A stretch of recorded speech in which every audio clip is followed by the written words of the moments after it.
Jenista Mhagama yeye ni mzaliwa wa Peramiho na amekulia pale Peramiho, amesoma Peramiho na baadaye kwenda katika maeneo mengine kwa ajili ya elimu na majukumu ya kikazi. Lakini aliolewa na Leonard Mhagama ambaye alikuwa ni mtoto au mkazi wa kijiji hiki cha Rwanda hapa wilayani Mbinga, ambaye alizikwa miaka 15 iliyopita. Jenista Mhagama anazungumzwa kwa mengi mazuri ambayo yanamtambulisha kama mama, kama kiongozi na kama mzalendo mpenda maendeleo aliyelipenda taifa lake la Tanzania na kulitumikia kwa uaminifu katika nafasi mbalimbali alizoshika, akiwa alianzia katika nafasi za chini kabisa.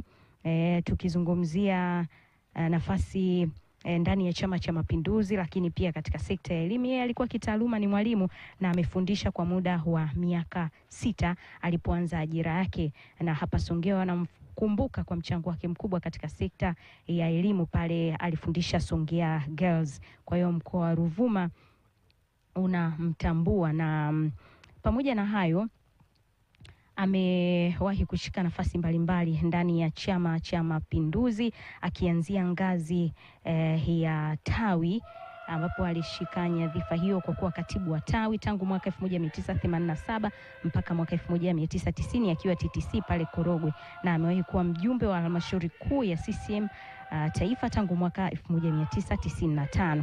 Pia mjumbe wa kamati kuu na pia nafasi ya katibu wa umoja wa wanawake UWT ngazi ya kata kati ya mwaka 1995 hadi 2000. Kwa hiyo ni mtu ambaye ametoka katika ngazi za chini za uongozi mpaka kufika ngazi ya juu ya uwaziri, na pia kuwa miongoni mwa wabunge waliohudumu kwa muda mrefu zaidi katika bunge la Jamhuri ya Muungano wa Tanzania.